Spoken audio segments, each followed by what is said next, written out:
Hello, YouTube family. How's everybody doing? Hope everybody's doing well. I'm back again with another devotional. And this devotional is entitled Being a Godly Influence.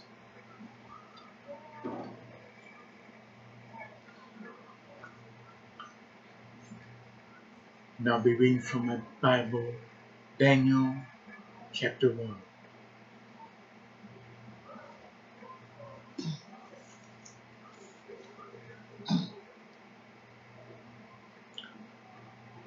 In the 3rd year of the reign of Jehoiakim, king of Judah, Nebuchadnezzar, king of Babylon, came to Jerusalem and besieged it.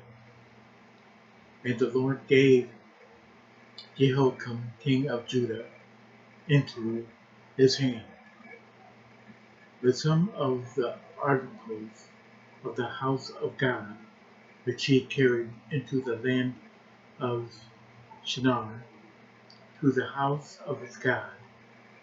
And he brought the articles into the treasury, into the treasure house of God, of his God. Then the king instructed Espenaz, the master of his eunuchs, to bring some of the children of Israel, and some of the king's descendants, and some of the nobles, young men in whom there was no blemish, but good looking, gifted in all wisdom, was possessing knowledge, and quick to understand, who had ability to serve in the king's palace, and whom they might teach the language and literature of the Chaldeans.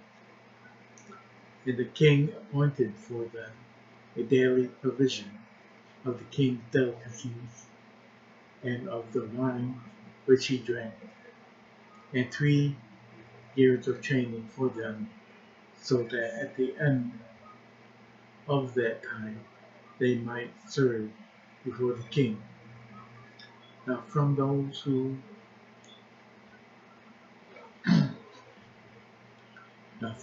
among those of the sons of Judah were Daniel, Hananiah,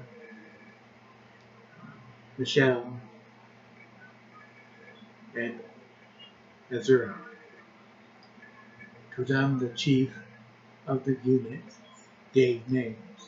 He gave Daniel the name of Belteshazzar, to Hananiah Shadrach, to Mishael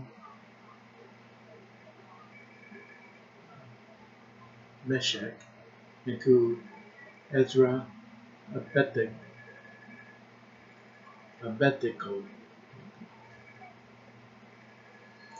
But Daniel proposed in his heart that he would not defile himself with the portion of the king's delicacies, nor with the wine which he drank. Therefore he requested of the chief of the eunuchs that he might not defile himself.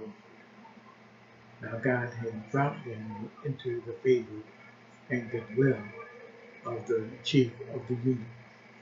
And the chief of the eunuchs said to Daniel, I fear my lord the king, who has appointed your food and drink. But why should he see your faces looking worse than the young men who are your age? Then you would endanger my head before the king. So Daniel said to the steward, whom the chief of the eunuchs had set over Daniel, Hananiah, Mishael, Azariah,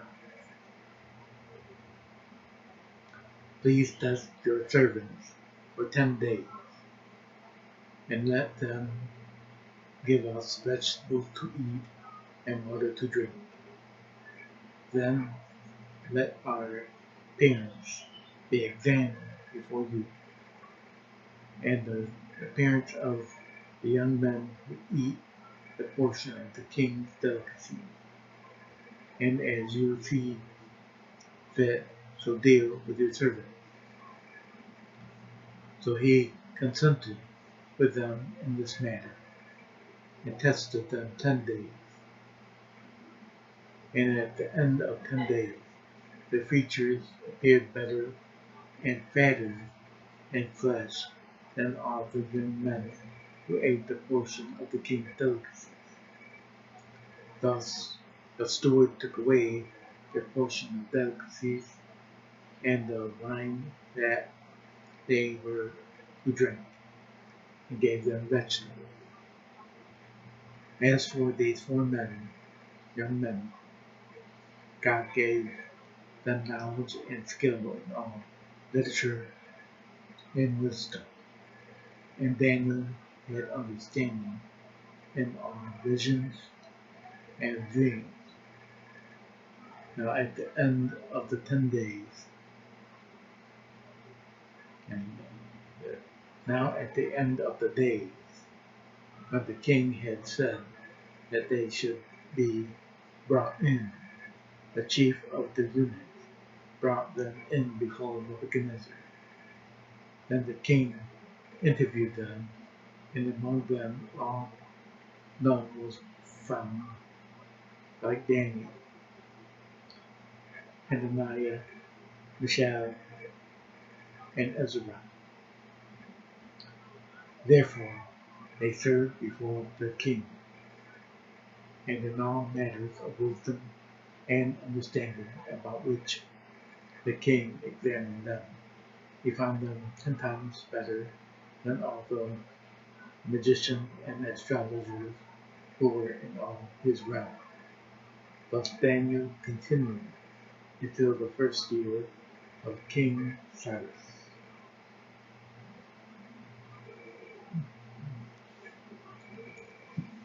Okay, that's about reading out the devotional.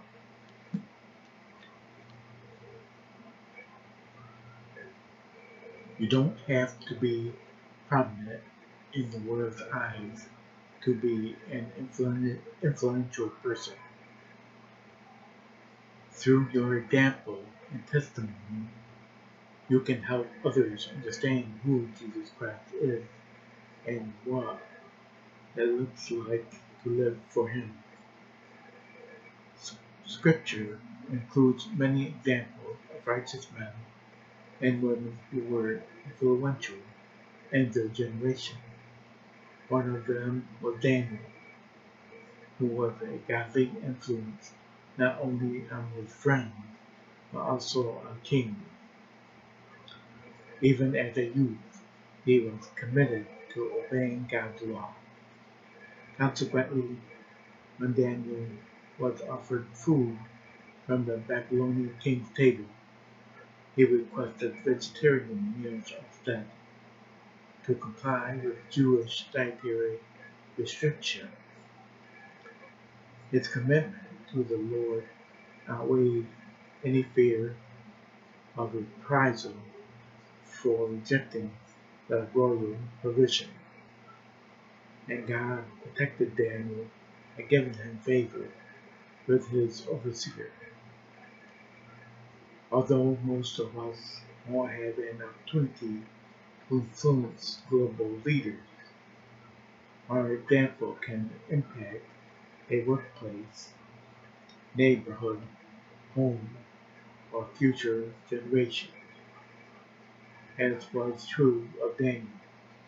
A godly example is rooted in obedience to Scripture because it's the source of our wisdom. In a world that is tossed about by upheaval, fear, and uncertainty, our confidence is in the Lord stands out and influences those around us. Amen. Alright, that's it for reading. Hope you have liked it, enjoyed it. Hope you catch up on